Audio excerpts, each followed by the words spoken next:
subaxdii markuu waaga bariyay waxaan go'aansaday inaan janaasada aan ka qayb galo aan ku soo tugto laakiin xaaladda meesha ka dhacday isma dheheenin gabadhaas janaasada ayaa imaamka noqonaysa ilaahay fadligiisa dalika fadlullah yuti man yasha anoo safka shanaad iskaga jiro oo toosinayo dadka janaasada inay ku tugtaan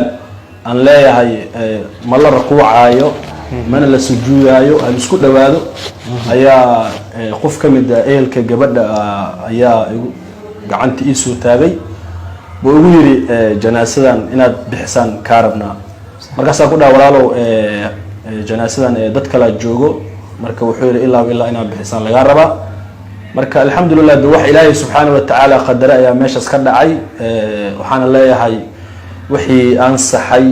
ilaahay subhanahu wa ta'ala agtiisa bay ka ahaadeen wixii aan khaldayn naf iyo shaydaan ay ka ahaadeen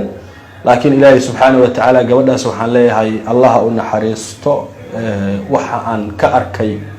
waxaan aan caadi ahaan waxay ahayd qof iska afgaaban dadka dhan jecel yihiin meeshii aad kula tukanaysay oo janaasada dadka joogay maanta sidee ahaayeen niyo dadka waxay ahaayeen dad iska umada Soomaaliyeed magaalada Muqdisho degmo aan laga iimaanay haweeraatay malaha haday madax tahay haday saraakiil tahay haday dhalinyarada baraha bulshada ay tahay hadii ay tahay odayaal Soomaaliyeed culimada dhamaan meel aan laga iimaanin gabadhaas geerideeda waxyaabaha igu cajab noqotay waxay ahayd isbitaalka meel la kala istaaga la waayay isbitaal Madiina qof kasta yaqaano meel la kala istaaga la waayay janaasadii markii aan soo qaadnay markii dambe hadana aan ka xad loo soo qaaday intii isbitaalka joogtay ma in kala hadana ku sii suugaysay maxalliga meesha qabrigo ilaahay fadliis hadana janaasa kale ayaa meesha lagu tugtay waxa leenahay ilaahay subhanahu wa ta'ala janaasooyinkaas iyo ducadaas iyo intii ka qayb qaadatay ilaahay waxa ugu barinaa gabadhaas Allahu aqbalo inta fariimaha soo qortay oo wanaaga oo ducada ay tahayna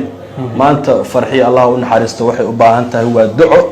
ilaahay idinkiis ilaahayna waxaan ka rajaynaynaa kuwa la jecel yahay kitaabkeeda gacanta mintii ilaahay ka siiyo ilaahay subhanahu wa ta'ala markuu adoomadiisa oo jeclaado wuxuu u sheegaa malakul jibriil alayhi salatu wassalaam ayuu wuxuu ku leeyahay ilaahay subhanahu wa ta'ala adoomada malaa'ikta samada joogta malakul jibriil adoonkaasaan jeclaaday malaa'ikteeda u sheeg ملائكة مرك الله شيء إنه جعلان لأنه إله جعله سبحانه وتعالى ملك الجبريل نبو جعلانا يا ملائكة كانوا إله سبحانه وتعالى ومعصومين أين وجعلانا يا حدا إله سبحانه وتعالى مخلوقات والدنيا كركة سارن بقوق ضدكاس إلهي قلب جود وجلنا يا إنه جعلان مرك جود أسأل الله أن حرسته أنا أخون بس أمله لكن إلهي وفجي إن جعلان سيقف ولا الكي وكلاء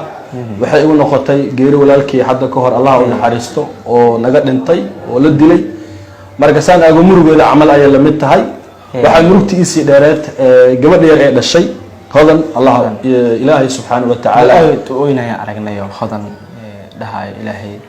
samir iimaan ka siiyo qalbiga u qaboojiyo maanta fahimtay ma tukanaysan ilinta saa'id ahayd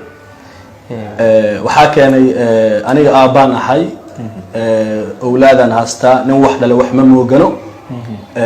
ويلشي قبلها محايا لي قبلها وحج عليهن هو يدي آبها مرك الحمد لله أنا قبل ده عملا كسر قاضي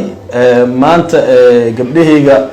ويج عليهن ساعات بيواي كرام مرك ودريم كرتا هاي قبل ده كورسني سي لقالي سني سي تربية سي كورني سي جعلات لحد أقول جرتي markay hooyadii meesha ka baxdo waa dareemi kartaa gabadha sar xaaladda ay ku sugan tahay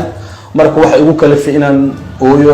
macnaheeda ma aha oohinta mid aan qiyaal u imaado ma aha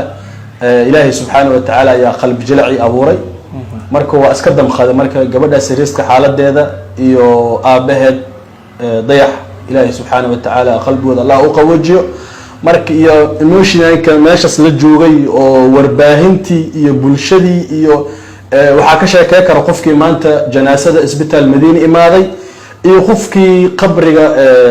aaday ayaa ka sheekay kara xaaladda maanta aaska allah u naxariisto walaashin farxiyo waxa ka dhacay meeshaas صح waa ka saa wax khayr